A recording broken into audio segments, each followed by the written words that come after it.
Welcome po sa gawain ng Panginoon sa Acts Community Ministries. Purihin ng Diyos, isang masaya at pinagpalang umaga sa bawat isa. Welcome din sa ating online service. Pakisabi sa katabi mo, isang masaya at pinagpalang umaga sa iyo. Ikaw na pinagpala ng Diyos. Amen? Sino ang pinagpala ng Panginoon? Amen. All of us in this place, we are all blessed because of Jesus Christ. Tandaan natin, it's all because of Jesus Christ. Si Jesus ang ating tinataas, siya ang ating niluluwalhati, siya yung ating gino-glorify, siya yung ating Panginoon, siya yung ating tagapagligtas, siya yung namatay para sa iyo, para sa akin, para sa ating lahat. Siya ang tumubos sa ating mga kasalanan sa pamagitan ng kanyang banal na dugo upang hindi na tayo mamuhay sa kasalanan, mamuhay tayo para sa Diyos. Amen? Can we give Him the praise? Palakpakan natin ang Panginoon. Purihin ang Diyos. Hallelujah. Nung nakaraang linggo, pinag-usapan po natin yung pagpili ng Diyos sa atin. Tandaan natin, ikaw ay pinili ng Diyos. May mga taong maaring in-ignore ka, ni-reject ka, or dinedma ka, pero hinding-hindi ang Diyos. Amen? Pakisabi sa katabi mo, mahal na mahal ka ng Diyos. Mabuti ang Diyos sa iyo at sa iyong pamilya. Huwag natin kalilimutan yung kahit anong pagsubok, kahit anong problema, kahit ano yung mga dalahin natin sa ating buhay, huwag mong kalimutan yung napakahalagang bagay na mahal ka ng Diyos. Ito yung magsusurvive sa iyo, ito yung magpapalakas sa iyo, ito yung magpapatibay sa iyo, ito yung magpapabuti ng iyong buhay. Tandaan po natin na yun po ay pagpapala ng Diyos, yung pagpili ng Diyos sa bawat isa sa atin. Before the foundation of the world, bago pa maitatag lahat ng bagay, talagang pinili ka na ng Diyos. Nasa puso ka na ng Diyos, nasa isip ka na ng Diyos, na isang araw ipapanganak ka at isang araw magpupuri ka sa Kanya at magbibigay ka ng kaluguran o kaluwalhatian sa Kanya. Kaya nga, there is more in God. Amen? Laging meron sa Panginoon, more of His blessings, more of His favor. So today, I will preach on this subject about the blessing of adoption. Amen? Ang pagpapala ng pag-ampon, ng pagkupkop. Tandaan mo, kapatid, mga minamahal na anak ng Diyos, tayo po ay inampon ng Panginoon. Kaya sa akin, importante yung word na adoption. Na merong nag-adopt sa iyo, merong umampun sa iyo, at yun ay isang pagpapala na huwag nating kalilimutan na merong nagmamahal sa iyo. Merong nagmamalasakit sa iyo at merong Diyos na nakatingin sa iyo. Ito ang sinasabi ng banal na kasulatan sa aklat ng Efeso, kabanatang 1, talatang 3. Ito ang sinasabi ng salita ng Diyos, purihin ang Diyos at Ama ng ating Panginoong Hesukristo. Purihin ang Panginoon na siyang nagpala sa atin ng bawat pagpapalang espiritual sa kalangitan sa pamamagitan ni Kristo. Tandaan natin na siya ang nagpapala sa atin ng lahat ng pagpapalang espiritual at ito'y nagkakaroon ng tinatawag na kaganapan or manifestation in our physical world. It's all about the Lord Jesus Christ. It's about Him. Siya yung sentro ng pagpapala natin. Talatang 4, ito ay ayon sa pagpili niya sa atin kay Kristo. Pinagpala ka ng Diyos, pinagpala tayo ng Diyos ng mga pagpapalang espiritual sa pamagitan ni Kristo ayon sa pagpili niya sa atin kay Kristo. Ang pagpapala ay kay Kristo. Apart from Jesus Christ, there is no blessing. Apart from Jesus Christ, there is no life, there is no love, there is no favor, no goodness. Kaya napakahalaga na maintindihan natin na tayo ay kay Kristo. Pakisabi sa katabi mo, kay Kristo ka. Sa Panginoong Hesukristo tayo. Amen? Ang Panginoong Hesukristo ay hindi isang relihiyon. Ang Panginoong Hesukristo ay isang relasyon sa Diyos Ama. Siya ang daan, ang buhay, at ang katotohanan. Walang makaparoroon sa Ama, kundi sa pamamagitan niya. It's all about Jesus. Kaya we are forever grateful for what Jesus has done. Si Jesus yung sentro, at siya ang sentro ng lahat ng pagpapala, ng lahat ng kabutihan, ng lahat ng biyaya at habag ng Diyos. Kaya siya yung nilalapitan natin. Hindi yung ibang tao, hindi yung sino man, kundi si Hesukristo lamang. Amen? Praise the Lord. At ako po bilang pastor, bilang lingkod ng Panginoon, lagi ko kayong ituturo kay Hesukristo. Siya kasi ang pinagmumulan ng lahat ng pagpapala. Pinili niya tayo kay Kristo bago itinatag ang sanglibutan upang tayo maging mga banal at walang kapintasan sa harapan niya sa pag-ibig. Tayo ay tinalaga niya ng una, take note of this, tayo ay tinalaga niya ng una pa upang ampunin sa kanyang sarili.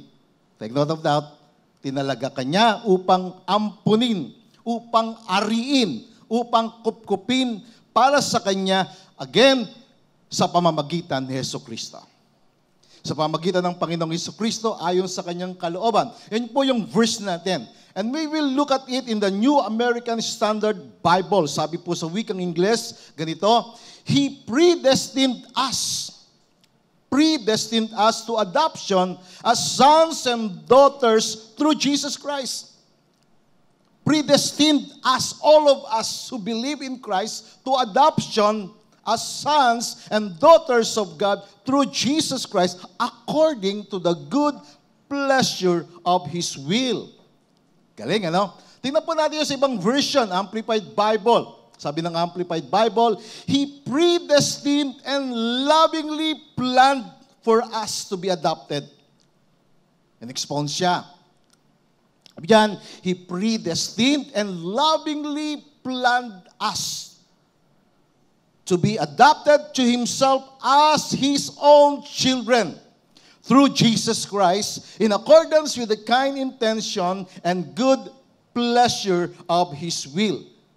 Tayo ay itinalaga, ikaw at ako ngayong umaga ay itinalaga niya ng una pa, bago ang sanglibutan, before the foundation of the world, at pinlano kanya na ayon sa kanyang pag-ibig, ayon sa kanyang pagmamahal, upang ampunin, upang ariin, upang kupkupin kanya para sa kanya, na maging mga anak, ikaw ay maging anak ng Diyos sa pamamagitan ni Jesucristo ayon sa kabutihan ng kanyang kalooban. Now take note mga kapatid, napakahalaga nito kasi ang tao nilikha ng Diyos. The first man and woman, they were created by God, nilikha ng Diyos. At ang pagiging anak ng Diyos ay sa pamamagitan ni Jesucristo. Nang tayo'y sumampalataya sa Kanya, tayo'y inangkin, inari ng Diyos. Isa lang ang anak ng Diyos. Hindi lahat ng tao anak ng Diyos. Isa lang ang anak ng Diyos, ang Panginoong Jesucristo lamang. Dahil sa pag-ibig ng Diyos, binigay niya ang kanyang kaisisang anak upang sino mang sumampalataya sa Kanya ay hindi mapahamak, kundi magkaroon ng buhay na walang hanggan. So yung pagiging anak natin, po ay sa pamagitan ni Jesucristo. At tayo po ay itinalaga ng Diyos. Nakatalaga ka, destined ka na maging anak ng Diyos. Kahit ano pa yung kalagayan mo sa buhay, sino man yung magulang mo o saan ka man nagmula, ikaw ay itinalaga. You are predestined. Nakatalaga ka. The question today is this, ano yung pagpapala ng pagkupkop o ng pag-aampo ng Diyos sa atin? What are the blessings of the adoption of God for us? Una po, ito yon. It is a blessing of being in the family of God. Wow! Ang pagkupkop o pag-aampo ng Diyos sa atin ay isang pagpapala na mapabilang ka, maging kaisa ka sa pamilya ng Diyos. Are you with me? Hindi ba mabuting balita yon? Para sa akin, isang magandang balita yon na kaisa ako, kabilang ako sa pamilya ng Diyos. Hindi lahat ng tao kabilang sa pamilya ng Diyos. Hindi lahat ng tao sumasampalataya sa Panginoong Jesucristo. Hindi lahat ng mga tao ay kaisa nila ang Diyos. Hindi lahat. Yung iba talagang sobra yung kanilang pagiging panatiko sa reliyon. No? We're not against religion. Hindi po. Ang religion ay maaring dahilan din para ang tao madala o makakilala sa Panginoon. But the most important thing in life is to have that relationship. Kaya ang pagiging pamilya, it's about relationship. Amen? Yung pagkakaroon mo ng Diyos sa buhay mo, pagkakaroon ng iyong Ama sa iyong buhay, ng Ama sa langit, ang pagkupkup, tandaan natin, ang pagkupkup ng Diyos sa atin ay isang pagpapala. Blessing yon.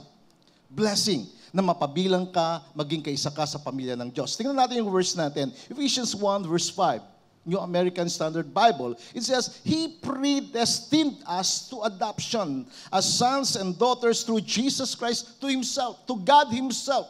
No, itinalaga kanya ng una pa upang ampunin, upang ariin, upang kupkupin bilang anak sa kanyang sarili, sa kanya mismo, sa Diyos mismo, sa pamamagitan ng Panginoong Hesukristo. Now listen carefully. The word predestined, it means to determine or to appoint in advance. Wow. Yun ang ibig sabihin nun. Kumbaga pag ikaw ay destined ka na, or you are predestined, you are determined na talagang ikaw ay nasa puso na ng Diyos, ikaw ay nasa isip na ng Diyos, ikaw ay nakaplano na sa Diyos. Kaya ang Diyos may plano sa iyong buhay. At ang plano ng Diyos ay hindi para sa ikasasama mo o ikapapahamak mo, kundi para magkaroon ka ng isang magandang kinabukasan, magandang buhay sa Kanya. Can we give Him the praise? So excited to share this word. That we are predestined, you are determined, you are appointed, ordained in advance. Hindi ka pa pinapanganak, wala ka pa sa mundo, nakaplano ka na. Kaya walang aksidente. Yung sabi nila aksidente, yung pagkapanganak sa kanya, hindi pinlano. No. Before the beginning of time, you are destined. You are pre-planned. Amen? Pwede ba tayong umiti naman dyan? Di ba, parang malungkot kayo eh. Di ba dapat magsaya tayo, talagang inisip ka na ng Diyos, talagang binigyan ka na ng Diyos ng talagang ng kanyang pagmamahal na ikaw ay maipanganak, ikaw ay naka-appoint na in advance. Sabi ng New Living Translation, ganito, God decided in advance to adopt us. Talagang ang Diyos nagdesisyon na, no, in advance, bago pa man ang lahat ng bagay na talagang i-adapt ka, ang kining kanya para sa Kanya. Ariin ka ng Diyos para sa Kanya, na makasama mo ang Diyos for eternity. Makasama mo ang Diyos sa mundong ito in His blessing to be a part of His family, na ikaw ay recipient, beneficiary ka ng pagpapala ng Panginoon. So, God decided in advance to adopt us into His own family by bringing us to Himself. Madala Kanya para sa Kanya sa pamamagitan ng Panginoong Hesukristo. This is what He wanted to do and it gave Him great pleasure. Ito ay nagbigay sa Kanya ng kaluguran na minabuti ng Diyos na ikaw ay italaga niya, na ikaw ay Kanyang planuhin na maipanganak, na ampunin, na maging kapamilya niya sa Kanyang sarili sa pamamagitan ng Panginoong Hesukristo. At dito, nais ng Panginoon na maintindihan mo yung Kanyang kabutihan sa iyo, na ikaw ay Kanyang ibinilang sa Kanyang pamilya. Adoption, or being a part of God's family, it is the idea of God. It is the heart of God. Ito po ay isang proseso na kung saan ang Diyos mismo ang gumagawa ng paraan upang isang tao mapabilang sa Kanyang pamilya. Sa batas po natin, by law, the adopted person has the same privileges, benefits, position, responsibilities, and obligations as a natural-born son or daughter. Kumbaga, kapag ang sa batas natin, kapag ang isang tao inampon, no, inari siyang kapamilya, kaisa sa pamilya, kasama siya doon sa mga privilege sa pagkakaroon ng isang pamilya. Beneficiary din siya, no? Positionally, siya rin ay ginawang anak. Meron din siyang responsibilidad at obligation sa pamilya. Ganon din sa ating pong, sa pag-ampon ng Diyos sa atin, sa pag-adapt ng Diyos sa atin. Nung ikaw ay ginawang anak ng Diyos, kasama ka doon sa tinatawag ng mga privileges. Mga privilege, benefits, position, responsibilities, lahat ng mga bagay na binibigay ng Diyos sa kanyang anak na ang ating Panginoong Hesukristo ang tagapagmana, tayo rin naging tagapagmana. Tayo rin ay recipients. Tayo rin ay beneficiaries, no? Tayo po ay binilang sa pamilya ng Diyos. Take note of this. Romans chapter 8, verse 15.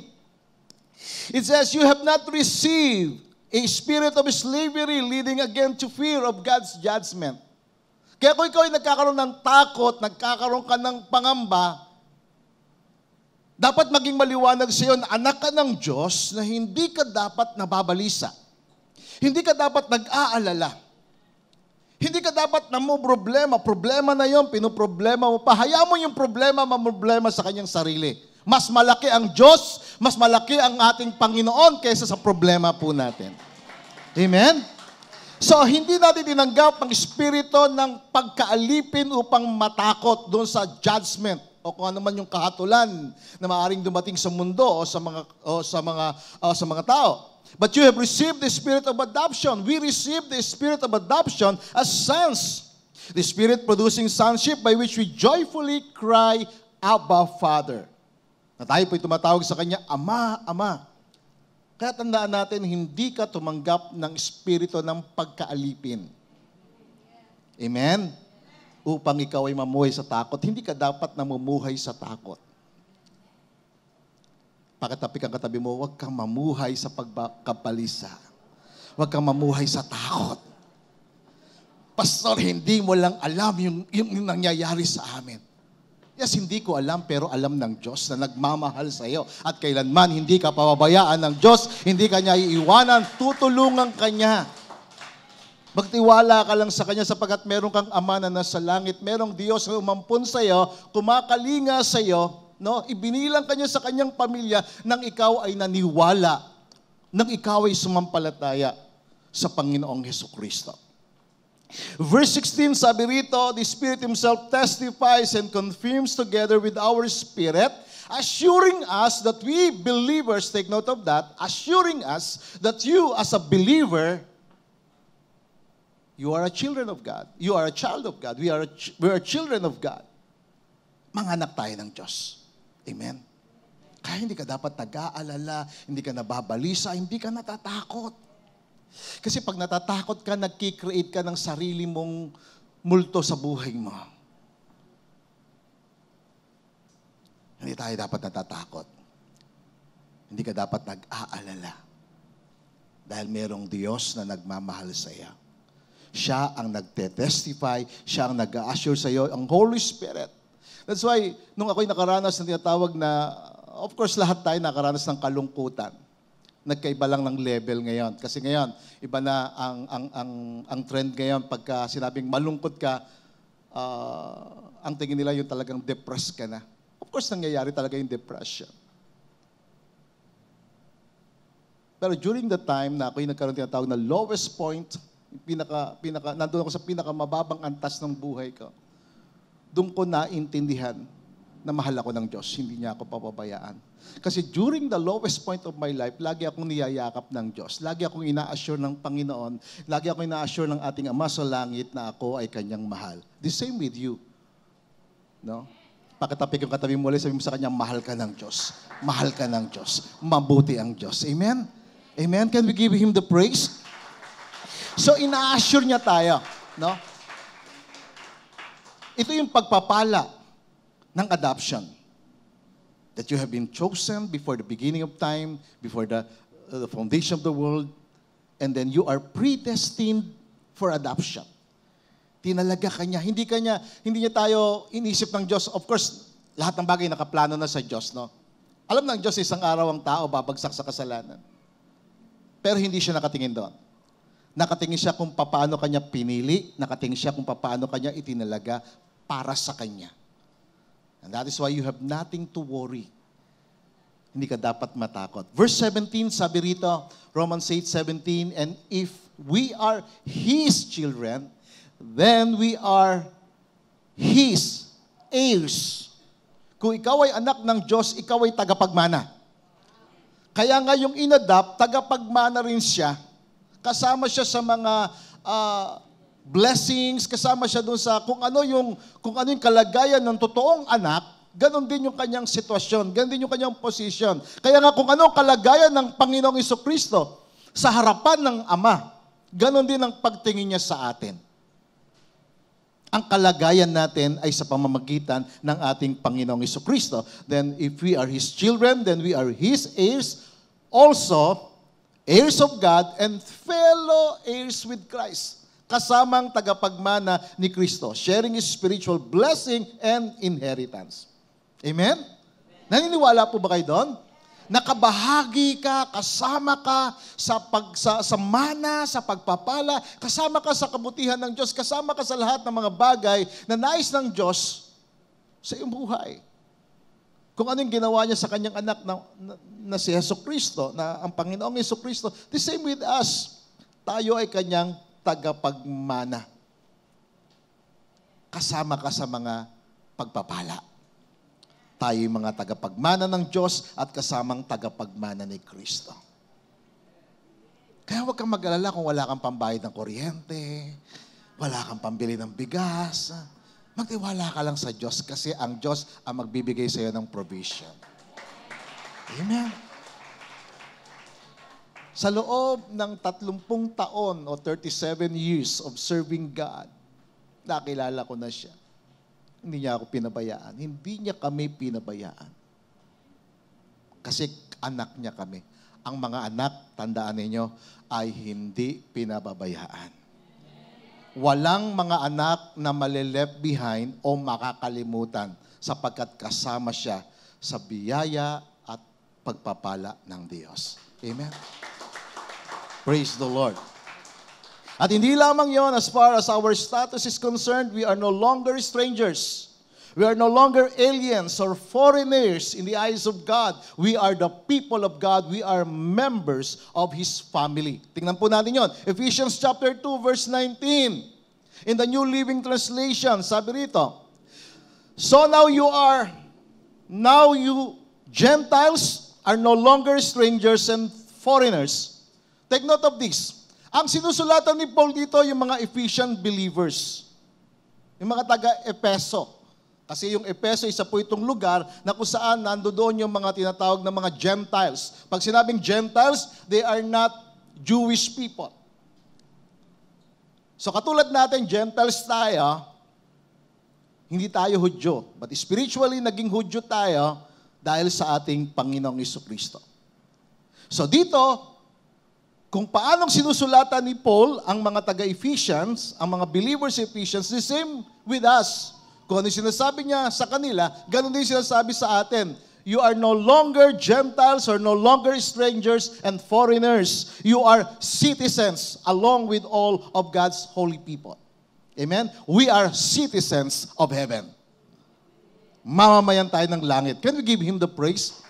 Dual citizen tayo. Filipino citizen and citizens of heaven. Because of Jesus Christ. Because of Him. Because of what He has done. Because we believe in Him. You are citizens along with all of God's people. You are members. Kabilang ka. Kabilang ka sa pamilya ng Diyos. Kabilang ka, kaisa ka, kasama ka sa pamilya ng Diyos.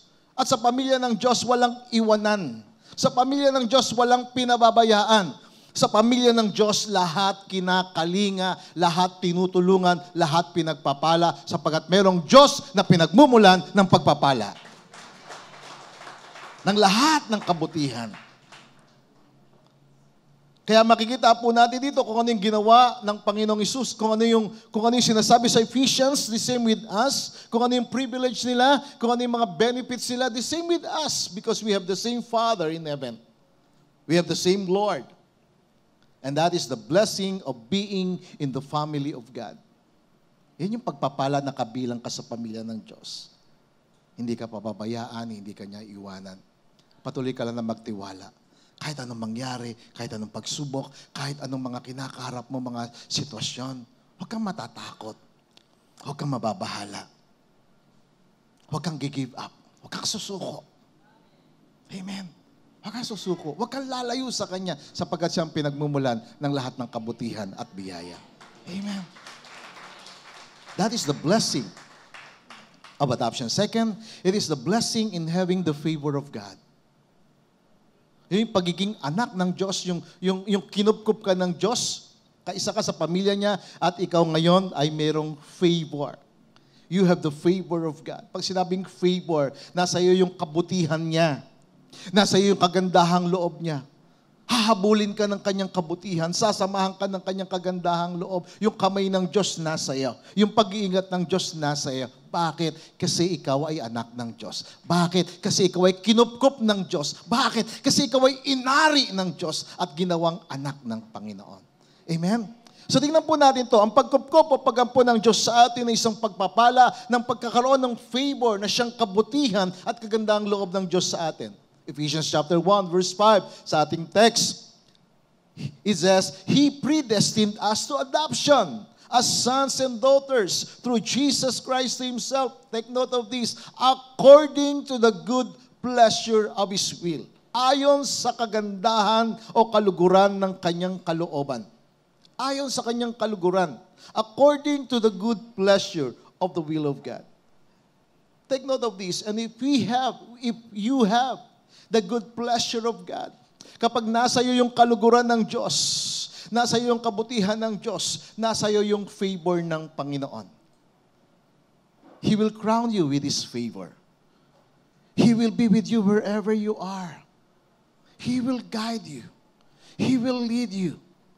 The Bible says, the steps of the righteous man, they are led by the Lord. Ginagabayan ng Diyos. At ang righteousness natin ay hindi sa ating sarili. Ito ay katuwiran ng Diyos sa atin. Why? Because we believe in Him. It's all about having that faith in Him. You see, yung pagpili ng Diyos sa atin, yung pag-angkin ng Diyos sa iyo, yung pag-ampon o pagkupkup ng Diyos sa atin, choice ito ng Panginoon. Hindi natin choice. Hindi natin siya pinili. It is according to His good pleasure. Hindi natin deserve yon. We could not achieve that on our own. It is the choice of God. Decision ng Diyos. By His mercy and favor, He gave us His blessing of His goodness upon us para mapapurihan natin siya sa ating buhay. Kasi pagka hindi maliwanag sa iyo na ikaw ay ginawang anak ng Diyos, hindi mo siya mabibigyan ng papuri. Kaya mapapansin nyo talaga, di ba, pagka nag-worship tayo, yung iba nakataas ang kamay, talagang ramdam nila sa kanilang puso, sa kanilang kalooban, yung pagpupuri, yung pagsamba sa Panginoon, at yung pagpupuri sa Diyos talagang nandoon sa kanyang kalooban. Bakit? Kasi naintindihan niya. And this is our prayer. That the God of our Lord Jesus Christ, the Father of glory, may give to you the spirit of wisdom and revelation in the knowledge of Him. Makilala mo siyang lubos, maintindihan mo, maliwanagan ka, that the eyes of your understanding be enlightened. Maliwanagan ka, maging maliwanag sa iyo, magkaroon ka ng maliwanag na pagkaunawa. Tingnan po natin yung emphasis po dito. Sa Ephesians chapter 1 verse 3 to 5, we are blessed in Christ. Pangalawa, verse 4, we are chosen in Him. Pangatlo, we are predestined to adoption through Jesus Christ according to the good pleasure of His will. Take note of that emphasis, yung diin. At sa mga susunod na linggo, talagang hihimayin po natin yan. Kung paano ka pinili ng Panginoon, kung paano kanya inadapt, kung paano kanya pinagpala, it's all about His goodness. Kaya yung kantang yung The Goodness of God, ibang klase yun eh. Iba yung istorya nun eh. Pagka naintindihan mo, naranasan mo yung kabutihan ng Diyos sa iyong buhay, talagang mag-worship ka sa Kanya, magpapasalamat ka sa Kanya, talagang hindi ka lalayo sa Kanya, hindi ka alis sa Kanya kahit anong mangyari. Diba? Minsan hindi ka makamayan. Okay lang, di ako makamayan. Basta pupunta ako sa church para mag-worship sa Panginoon. Okay lang, hindi nila ako mapansin. Ang mahalaga, si Lord pinapansin ako. Amen. Hindi po tayo dapat tumingin sa tao. Yes, of course, ang tao minsan nagkakamali. Ang tao minsan hindi ka papansinin. Kasi, tandaan natin, no? Huwag tayong tumipende sa tao. Kasi ang bawat isa may kanya-kanyang laban. May kanya-kanyang problema. May kanya-kanyang mga pagsubok sa buhay. Minsan gusto nating maging masaya, gusto nating maging mapayapa, pero merong atake ng kaaway. Huwag tayong tumingin sa tao. Tumingin tayo sa Diyos. Sapagkat siya ang magpapalakas, siya ang magpapatibay, siya ang magpapatatag sa iyo. Siya ang magpapagaling sa iyo. Amen? Kaya nga kapag tayo nakakaranas na parang feeling mo left behind ka, feeling mo parang stranger ka na, diba? Sino sa inyo nakapansin na parang kapag hindi ka nakapag-church ng isang Sunday, pagdating mo parang the following Sunday, pagdating mo parang stranger ka na. Sino nakaranas nun? Ako lang? Nararanasan natin yon. Pag hindi ka napansin, okay lang yon. Huwag kang magalit, huwag kang mainis. Diba? Kasi anak ka ng Diyos. Ang anak ng Diyos ay sa Diyos nagtitiwala, sa Diyos nakatingin. Amen? Tumingin tayo sa ating Panginoong Jesucristo sapagkat siya ang dahilan kung bakit tayo po naging anak ng Diyos. Take note of this. There is a determination, a purpose on the part of God para ma-enlarge niya, mapalaki niya ang kanyang pamilya. Determination niyo ng Diyos. Layunin niyo ng Panginoon nung binigay niya ang kanyang anak, ang Panginoong Jesucristo. Take note of Hebrews chapter 2, verse 10. It was fitting for Him for whom are all things and by whom are all things in bringing, take note of this, in bringing many sons. Not just sons, kasi ang Bible nakatingin sa sons, but also daughters. To glory. Sa kaluwalhatian. Pag sinabing glory, ito yung the best, pinakamagandang bagay, o the best na pwedeng mangyari sa'yo. Yung glory ng Panginoon. Remember, yung mga shepherds, nakita nila yung glory ng Panginoon, namangha sila. Namangha sila. So it is the will of God, it was fitting for Him, for whom are all things, sa Kanya ang lahat ng bagay, siya ang pinagmulan ng lahat ng bagay, na upang Kanyang madala ang lahat ng Kanyang mga anak, ang makapagdala siya ng maraming anak patungo sa kaluwalhatian, sapagkat ito ang layunin ng Panginoon. To bring many sons or many daughters to glory. Madala niya tayo sa kanyang kaluwalhatian. Kaya yung pagiging pamilya natin sa Diyos dito sa mundong ito at sa kabilang buhay. Amen? Yun tayo. At yung favor niya, nandito sa mundong ito sa atin. Nahabulin ka ng kabutihan ng Diyos, habulin ka ng kagandahang loob ng Diyos. So, kaya nga sabi ni David, surely, because the Lord is my shepherd, surely goodness and mercy, the favor of God shall follow me all the days of my life. Because of Him. You see, dahil doon, pwede tayong tumawag sa Kanya, Abba Father, Ama. Ganda nito mga kapatid. Dati tayo kaaway ng Diyos. Ako dati hindi ako naniniwala sa Diyos. Pinanganak ako sa isang pamilyang hindi naman perpekto, hindi naman maayos. Pero ngayon, purihin ng Panginoon. Nakilala ko ang Panginoon at ginawa niya akong anak. Ginawa niya tayong anak upang magkaroon tayo ng perpektong pamilya. This is our spiritual family. No? Perpekto ang Diyos natin na nais niya tayo maging ganap sa Kanya. So sa mga bagay nito, ang adoption ng Diyos ay pagpapala ng Diyos sa iyo para mapabilang ka sa Kanyang pamilya. And second, it is a blessing of His favor sa iyong buhay. The question again is this, what should be our response? Paano tayo magre-response? Paano tayo tutugon? No? Sa pag-angkin ng Diyos sa iyo. Na ginawa Kanyang kasama, kaisa sa Kanyang pamilya. You have that spiritual family, blessed, favored by God. So what should be our response? Ano yung magiging tugon natin? Paano natin susuklian? Hindi natin kayang bayaran ang pagmamahal. Hindi natin kayang bayaran ang lahat ng kabutihan ng Diyos sa atin. Pero paano natin ito susuklian? Paano tayo tutugon sa Kanya sa lahat ng Kanyang kabutihan? Imagine, before the beginning of time, before the foundation of the world, He has chosen you. He has chosen you. And He predestined you for adoption. So what should be our response? Simple lang, mga kapatid, ang response natin. Imitate lang natin. Sumunod lang tayo. Kopyahin lang natin ng Diyos, ang Panginoong Hesus sa ating buhay. If we are His sons and daughters, we should display family resemblance. Amen? Sa pamilya, di ba, malalaman mong ito, anak siya talaga. Bakit? Kasi kamukha siya. Bakit? Kasi pareho sila ng ilong. Bakit? Pareho sila ng mata. Di ba? Ganun yun eh. Di ba? Makikita mo yung resemblance, makikita mo yung likeness. The same with our Father. Let us imitate Him. How can we imitate God? How can we follow Him?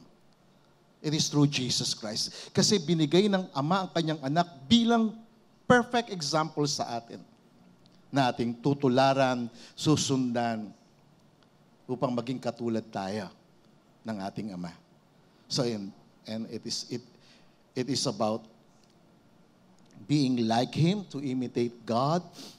And that means, number one, we are to pursue holiness. Because God is holy. Amen? Naniniwala ba kayo na ang Diyos ay banal? Na ang Diyos ay matuwid? So ipagpatuloy natin ang pamumuhay sa kabanalan sapagkat ang Diyos ay banal. Sabi ng 1 Peter chapter 1, verse 14, live as obedient children of God. Do not be conformed to the evil desires which governed you in your ignorance. Tulad ng mga masunuring anak, huwag na kayo makiayon sa masamang pagnanasa. Tulad ng ginagawa ninyo nung kayo'y wala pang tunay na pagkaunawa. Before na hindi ko kilala ang Diyos, I have this religion, I go to the church, I pray, but still, I live in sin. But praise the Lord, He has given us this opportunity to know Him in a biblical way.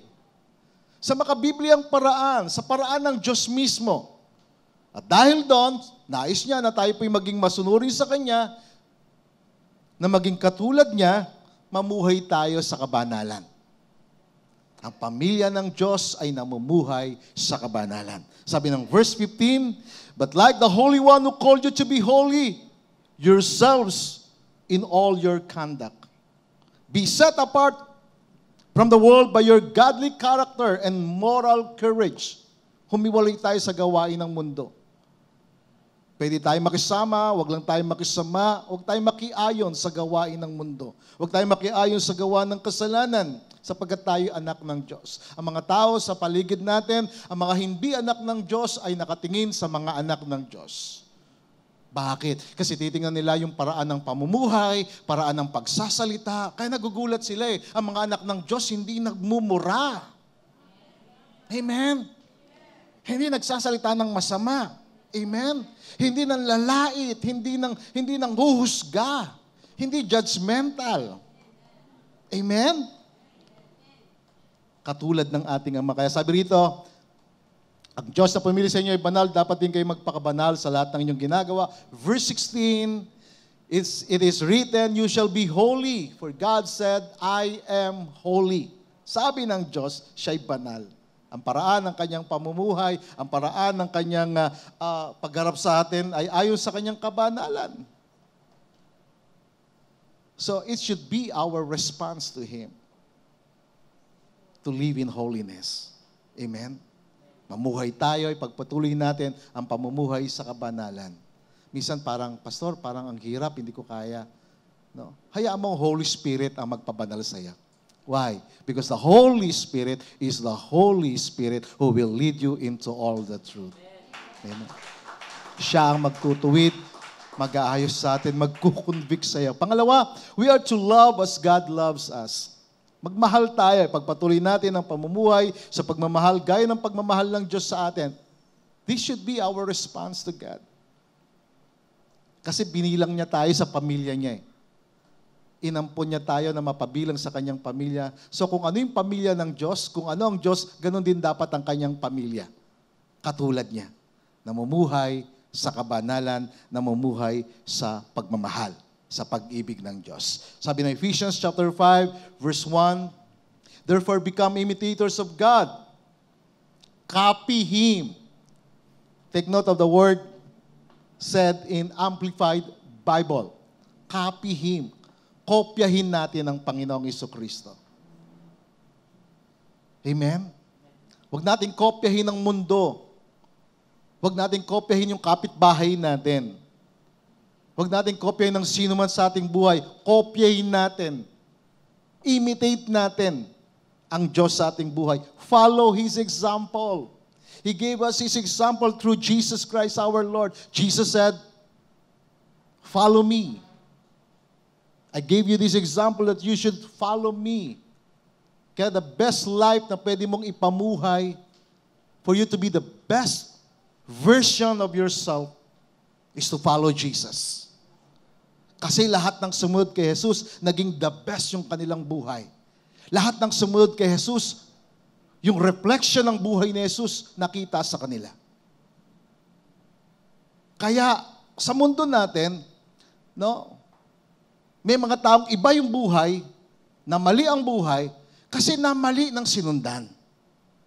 Pag mali ang sinusundan mo, mali ang ginagaya mo, mali din ang buhay mo.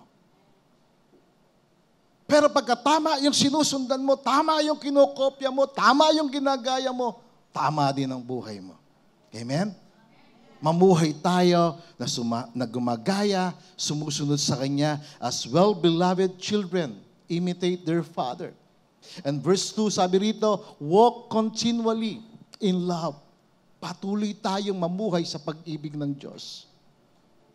Hindi sa pag-ibig natin, kundi sa pag-ibig ng Diyos. Kasi ang pag-ibig ng Diyos ay mataas na klase o antas ng pag-ibig.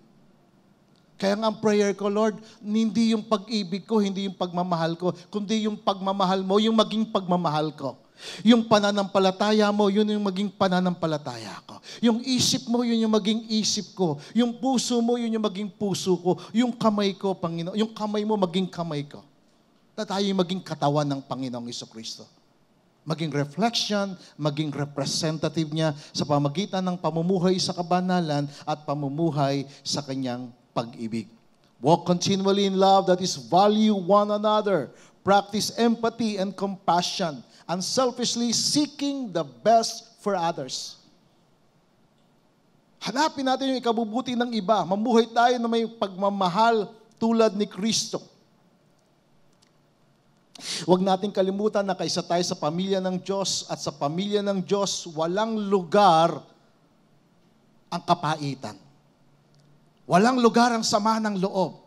Amen? Walang lugar ang galit. Walang lugar ang hindi pagpapatawad. Kung may pagkakamali, unawain natin, mag-release tayo ng pagpapatawad, mag-release tayo ng pagkaunawa. Bakit? Kasi tayo po ay anak ng Diyos. Tayo po ay reflection dapat at representative ng Panginoon sa ating pong paligid. Amen? Are you with me? Bilang pamilya ng Diyos, walang lugar sa atin ang galit. Amen? Kung nagalit kayo sa akin, nainis kayo sa akin, humingi po ako ng tawad sa inyo. Dahil tayo pamilya ng Diyos, dapat tayo mag-release ng pagpapatawad sapagkat ang pag-ibig ng Diyos ang dapat umiral sa ating buhay. Let us rest in knowing what a loving Father we have. And we have a glorious future as a result of being adopted in the family of God. Meron tayong magandang kinabukasan dahil kabilang tayo sa pamilya ng Diyos. We have nothing to worry. We have nothing to be afraid of. You see, these realities should give us the right decision to imitate God through our Lord Jesus Christ. Amen? Gayahin natin siya, sundan natin siya. Ano man yung nangyayari sa buhay natin, kung may mga pagkakamali, may problema, bigay natin sa Kanya. Amen? Let us pray. Can we bow our head, close our eyes? Lord, thank you so much for your word. Thank you for giving us this word, Lord, for us to respond in your message. Thank you, Lord, because you predestined us for adoption. Tinalaga mo kami, Panginoon, na maging kabilang kaysa sa iyong pamilya. Salamat, Panginoon. It is according to your good pleasure. Ayon sa iyong kaluguran. At kapag ang kaluguran mo nasa aming buhay, nasa amin din yung iyong favor. Nasa amin din ang iyong kabutihan. Salamat po, Panginoon. Habang ang mga ulo'y nakayuko, mga matay nakapikit, I shared this morning, just a short message about adoption. Alam natin sa batas, kapag ang isang tao inadopt, inampon, kinupkup, inari, nakabilang sa pamilya sa kanyang pamilya, lahat ng mga privileges, benefits, kabilang siya. Lalo tigit sa Diyos. Lahat ng mga tinanggap ng Diyos bilang kanyang mga anak, kasama sa lahat ng mga benefits, kasama sa lahat ng mga pagpapalaan ng Diyos, kasama sa lahat ng kabutihan ng Diyos.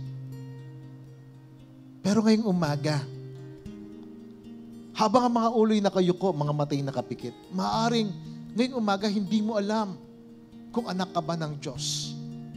Maaring ngayong umaga hindi maliwanag sa iyo, anak ba ako ng Diyos? Kabilang ba ako sa pamilya ng Diyos? Pastor, hindi ko nararamdaman eh. Pastor, hindi ito maliwanag sa akin. Ngayong sandali, kung hindi ito maliwanag sa iyo, hindi mo nararanasan. Alam mo, sabi ng banal na kasulatan, ang sino mang tumanggap kay Jesucristo ay binigyan ng karapatan na maging mga anak ng Diyos. Ibinibigay ng Diyos yung pagkakataon na yon sa bawat isa. Pero huwag mong kalilimutan, nakasulat sa banal na kasulatan, sa aklat ng Efeso, binanggit ito. Bago pa man likhain ang mundo, bago pa man may tatag ang lahat ng mga bagay sa mundong ito, bago pa man magkaroon tinatawag ng Garden of Eden, and all the things in this world, God has chosen you. And second, you are predestined for adoption. Tinalaga ka niya upang maging anak. At ngayong umaga, para mapatibay mo ang pagiging anak ng Diyos sa iyong buhay, na maging totoong anak ka ng Diyos, make Jesus Christ the Lord of your life. Sumampalataya ka kay Jesucristo, tanggapin mo siya bilang tagapagligtas at Panginoon ng iyong buhay. At lilinisin ka niya, patatawarin ka niya sa iyong mga kasalanan. Lahat tayo namuhay sa kasalanan. Ako namuhay ako sa kasalanan. Marumi ang buhay ko. Pero nung ako'y sumampalataya kay Jesucristo, pinatawad niya ako. Ginawa akong anak ng Diyos. At kung nais mo yan, nalinisin ka niya, ngayong umaga, nais mo mag-ari si Jesucristo sa iyong buhay bilang iyong Panginoon at tagapagligtas ng iyong buhay, taas mo iyong kanang kamay, and I will pray for you. Praise the Lord. Salamat. Salamat. Kung tinanggap mo na siya sa iyong buhay, praise the Lord. Right now, right here, lahat ng mga nagtaas ng kamay, just repeat this prayer. Gawin mong panalangin mo ang panalangin nito. Sabihin mo lang, maaari mo na ibabang yung kamay, sabihin mo lang, Panginoong Jesus, mula sa iyong kalooban, sabihin mo sa Kanya, Panginoong Jesus, sumasampalataya ako sa iyo. Ikaw ang anak ng Diyos. Ikaw ang tagapagligtas. Ikaw ang nag-iisang anak ng Diyos. Dahil sa pag-ibig ng Diyos, sa amin, sa akin, ibinigay ka sa amin upang ang sino mang sumampalataya sa iyo ay hindi mapapahamak, kundi magkakaroon ng buhay na walang hanggan. Panginoong Jesus, maghari ka sa aking puso bilang aking tagapagligtas at Panginoon ng aking buhay. Patawarin mo po ako sa lahat ng aking mga kasalanan. Tulungan mo po ako mamuhay ayon sa iyong kalooban. Pagpalain mo ang aking buhay.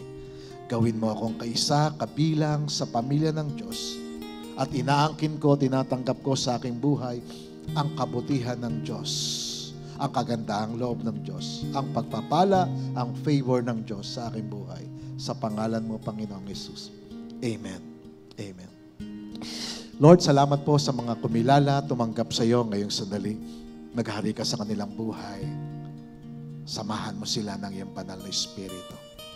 Sa pangalan mo, Panginoong Jesus. Amen.